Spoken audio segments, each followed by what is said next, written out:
आज मैं labour law में ट्रेड यूनियन एक्ट 1926 का जो पार्ट सेकेंड रह गया था वो मैं आज एक्सप्लेन करूँगी। पार्ट सेकेंड में सेक्शन देखिए, मैंने आपको सेक्शन 1 to सेक्शन 14 तक एक्सप्लेन कर दिया है। सेक्शन 1 to 14 एक्सप्लेन कर दिया है। डेफिनेशन है आपके जो है मोड ऑफ रजिस्ट्रेशन, मतलब रजिस्ट्रेशन की क्या प्रक्रिया है। कोई भी यूनियन अगर ओपन कर रहा है तो उसकी रजिस्ट्रेशन की क्या प्रक्रिया होनी चाहिए वो मैंने आपको एक्सप्लेन कर दिया है। अब हम नेक्स्ट टॉपिक जो है चैप्टर थर्ड में एक्सप्लेन किया गया कि अगर कोई भी यूनियन में आपके एम्प्लॉइज मेंबर बन जा रहे हैं तो ऐसे एम्प्लॉइज को जो मेंबर ट्रेड यूनियन के मेंबर हैं उनके कौन से राइट्स हैं, कौन से लायबिलिटीज हैं।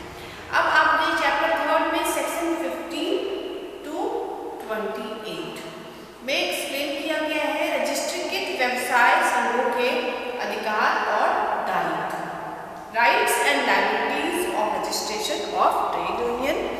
इसमें एक्सप्लेन किया गया है कि आपके जो यूनियन के जो मेंबर्स हैं उनके कौन कौन से राइट्स दिए गए हैं। राइट्स सेक्शन आपका जो है 15 and 16 ये उनको राइट्स दिया गया है। 15 and 16 को जो रिलेट किया गया है कि ट्रेड यूनियन का जो भी मेंबर बनेगा उस मेंबर्स के लिए एक फंड डिपार्टमेंट बनाया गया है।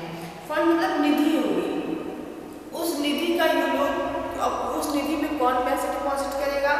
एवरी जो मेंबर्स के एम्प्लॉय होंगे पर ईयर वो कुछ नॉमिनल एक अमाउंट फिक्स किया गया है सेक्शन आपके जो है 5 के द्वारा। उस अमाउंट को वहाँ पे वो डिपॉजिट करेंगे और वो उस फंड को ये लोग जो फंड ऑफिसर होगा उस फंड को जब भी कोई एम्प्लॉइज की जरूरत पड़ती है तो उस फंड का यूज कर सकते हैं।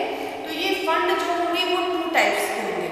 फर्स्ट आपका है सेक्शन 15 फंड्स आपका जनरल फंड्स मीन्स कि उद्देश्य जिन पर साधारण निधियां व्यय की जाती, मतलब जनरल फंड्स की बात की गई है सेक्शन 15। सेक्शन 15 में जनरल फंड क्या होगा कि अगर एम्प्लॉय की कोई इमरजेंसी कोई आवश्यकता पड़ गई है, कोई एक्सीडेंट हो गया है, कुछ ऐसी आवश्यकता हो गई है अपने फैमिली मेम्बर्स के लिए, कुछ भी जो है आपके मेडिकल ट्रीटमेंट के लिए मेडिकल बोनस, तो वो जो है आपके सेक्शन 15 के द्वारा सबको दिया जा सकता है।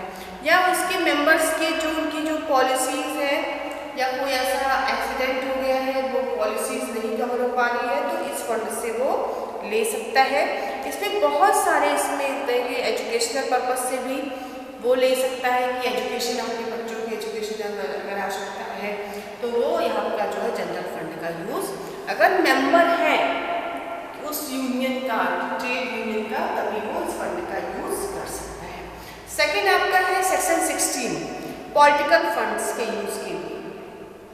सेक्शन 16 आपका जो है constitute of A separate fund of political purpose. Political मतलब राजनीति के आयोजन के लिए पृथक निधि का गठन किया गया है। राजनीति में कैसे आएंगे, जैसे कि कोई भी आपके जो इसमें प्रेस्क्राइब जो ऑफिसर्स हैं और पदाधिकारी, ऑफिस बेरर की बात की गई है, जो पदाधिकारी सेलेक्ट होते हैं जैसे चेयरपर्सन, वाइस चेयरपर्सन, तो इन पदाधिकारियों के जब इलेक्शन टाइम पीरियड आता है तो उस इलेक्शन टाइम पीरियड में जो जो फंड को उनकी आवश्यकता होगी, जैसे सभा करने के लिए, पम्पलेट छपाने के लिए, लोगों नाश्ता, जो भी उनकी आवश्यकता पड़ती है तो वो सेक्शन 16 के द्वारा ऐसे मेंबर जो इलेक्शन लड़ रहे हैं वो सारे मेंबर्स ले सकते हैं। और जो राजनीति के लिए जो विन हो जाता है, जो पदाधिकारी जीत जाता है, उसके बाद दूसरा करनी होती है, जो उनको मैगजीन पब्लिश कराना है, जो भी जरूरत पड़ती है वो सेक्शन 16 के द्वारा वो अधिकार दिया गया है कि वो अधिकार का यूज कर सकते हैं। नेक्स्ट है आपका सेक्शन 17 and 18। सेक्शन 17 में उनको इम्यूनिटी दी गई है कि छूट प्रदान की गई है। जो आपके व्यवसाय संघ के सदस्य हैं उनको छूट ये प्रदान की गई है कि व्यवसाय विवाद में उनको आपराधिक षड्यंत्र से छूट प्रदान की गई है। आपराधिक षड्यंत्र क्या है, जैसे हमारे IPC section 120 B sub clause 2 में कहा गया है कि उनको दंड कोई भी कॉन्स्पिरेसी करता है तो उसको दंड की सजा दी गई है। लेकिन अगर कोई व्यवसाय संघ का सदस्य है, अगर वो आपस में कॉन्स्पिरेसी करते हैं यूनियन को डिस्ट्रीब्यूशन करने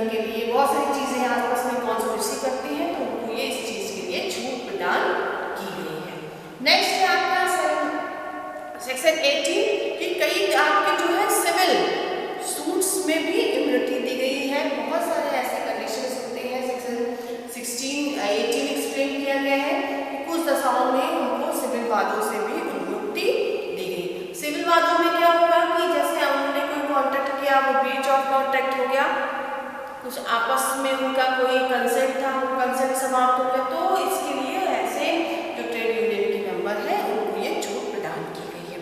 नेक्स्ट है सेक्शन आपका जो है 20 व्यवसाय संघ की पुस्तक से आपके जो है निरीक्षण का अधिकार दिया गया है। जो ट्रेड यूनियन का जो एम्प्लॉयर होगा, अगर वो कोई रजिस्टर बना रहा है तो उस रजिस्टर से संबंधित उनको ये अधिकार दिया गया है कि वो रजिस्टर चेक करते हैं कि उनका जो है क्या सर्विस कंडीशन के अकॉर्डिंग उनको पे किया जा रहा है या नहीं किया जा रहा है। सेक्शन 21 की व्यवसाय संघों के सदस्यों के लिए अप्राप्त की अवधि है। सेक्शन 21 क्लॉज ए व्यवसाय संघों के पदाधिकारियों की निर्हरताएं बताई गई है कि क्या व्यवसाय संघ के जो पदाधिकारी हैं उनके लिए डिस्क्वालिफिकेशन की बात की गई है। तो फर्स्ट डिस्क्वालिफिकेशन है, कोई पदाधिकारी के लिए अगर पद के लिए इलेक्ट होने के लिए उसने नॉमिनेशन किया है तो उसका एज क्या होना चाहिए, 18 अबव से ही होना चाहिए। सेकेंड है कि उसका कोई क्रिमिनल उसके ऊपर ऑफेंसेस नहीं होना चाहिए, और ऐसे बहुत आपके इंसॉल्वेंट पर्सन नहीं होना चाहिए, अनसाउंड माइंड नहीं होना चाहिए। तो ये सेक्शन 21 में कि व्यवसाय संघ के पदाधिकारियों की निर्भरताओं की बात की गई है। नेक्स्ट आपका है सेक्शन 23 कि अगर कोई भी व्यवसाय संघ का नाम चेंज करना चाहता है, उसके नाम में परिवर्तन करना चाहता है, तो इस एक्ट के जो प्रेस्क्राइब्ड रूल हैं, विध नियम जो बनाए गए, उस नियम के अनुसार वो अपने व्यवसाय के नाम में चेंज कर सकता है। अब आपका जो है सेक्शन 24, सेक्शन 25, 26 में एक्सप्लेन किया गया है समामेलन। समामेलन की सूचना करना, परिवर्तन करना, उसका प्रभाव क्या, समामेलन क्या होता है। समामेलन की मतलब कि कई यूनियन जो है आपस में मिल जाते हैं, मिल करके अब उसको एक दूसरे को सूचना देना, इन्फॉर्मेशन देना, वो सेक्शन 24 उसमें एक्सप्लेन किया गया है। 24, 25, 26। नेक्स्ट सेक्शन आपका है सेक्शन 27 डिसोल्यूशन, विघटन। ये आप लोग के लिए इम्पोर्टेंट है, आपकी जो एग्जाम पर्पज से क्वेश्चन आता है, शॉर्ट क्वेश्चन।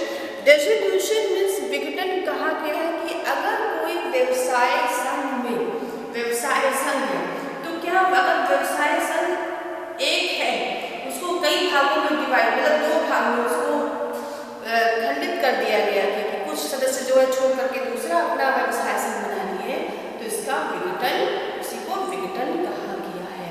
जैसे आपके 10 मेंबर्स हैं ट्रेड यूनियन में, वो ट्रेड यूनियन के 10 मेंबर्स जो है उसमें से 5 मेंबर्स जो जा करके दूसरा अपना संघ बना ले रहे हैं, तो उसको विघटन। तो आपके ट्रेड यूनियन एक्ट के अकॉर्डिंग विघटन किया जा सकता है। ये सेक्शन 27 में एक्सप्लेन किया गया है।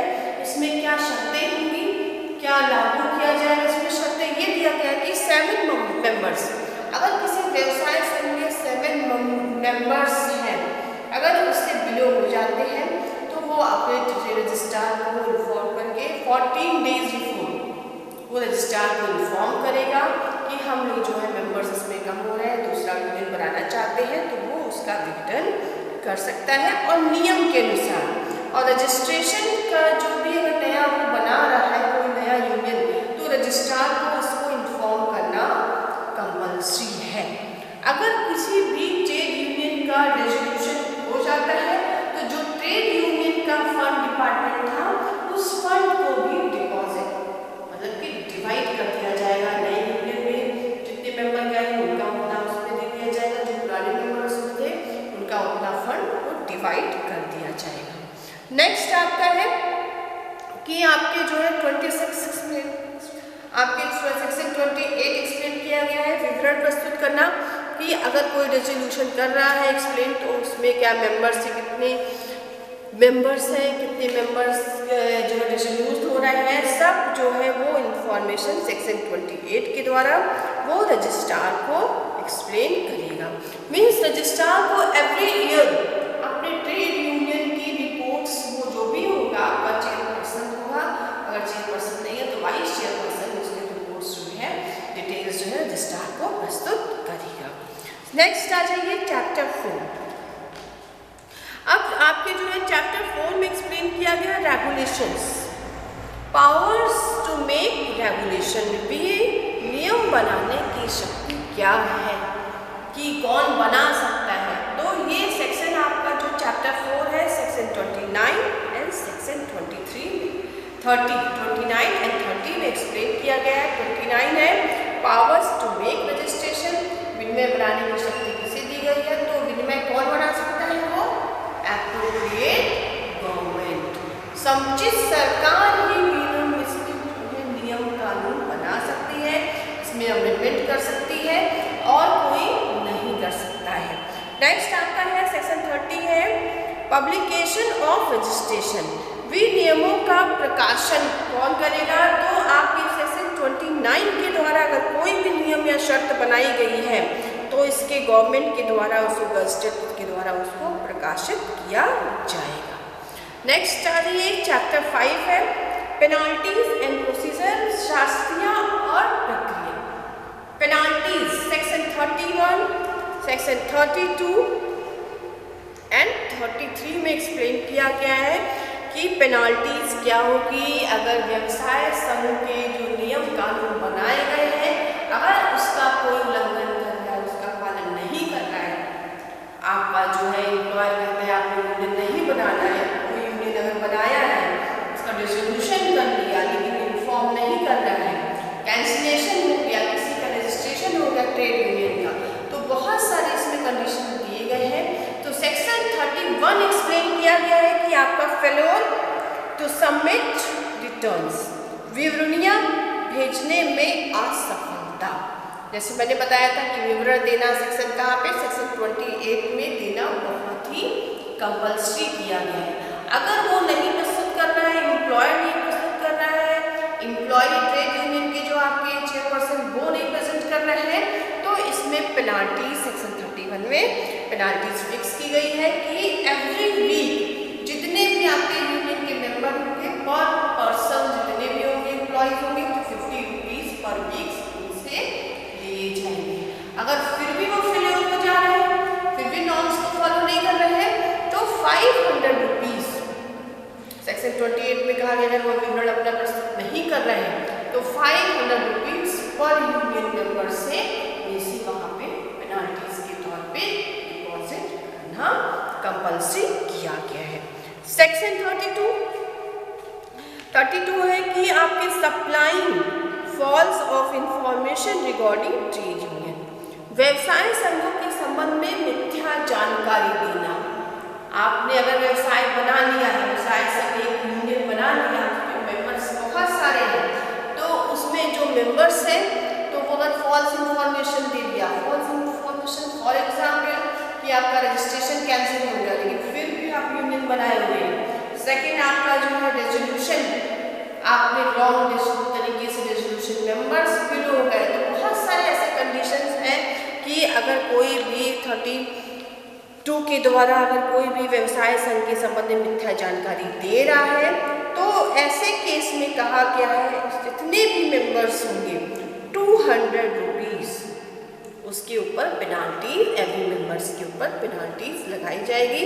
अगर मेंबर्स नहीं रिस्पॉन्सिबल है तो उसके चेयरपर्सन जो आपके प्रेस्क्राइब्ड ऑफिसर हैं, आपके जो पदाधिकारी हैं उनको वहाँ पे दंडित किया जाएगा। अब लास्ट सेक्शन आपका है इस एक्ट का है कॉग्निजेंस ऑफ ऑफेंसेस, अपराधों का संज्ञान कौन लेगा कि अगर कोई इसकी एक्ट का वायलेशन कर रहा है तो इसमें हम किस कोर्ट में जाएंगे।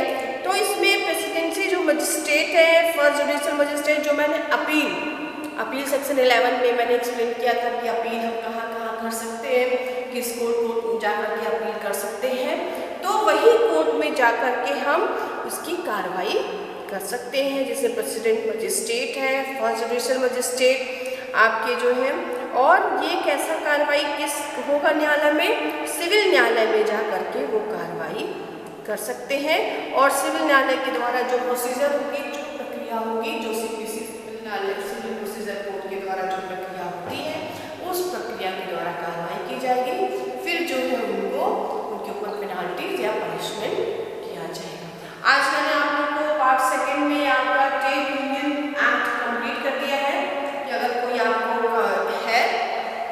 इंफॉर्मेशन लेनी है इससे रिलेटेड तो आप कमेंट बॉक्स में कमेंट्स कर दीजिएगा, और कुछ पूछना है तो आप कमेंट्स करके आप मुझसे पूछ सकते हैं। Thank you very much.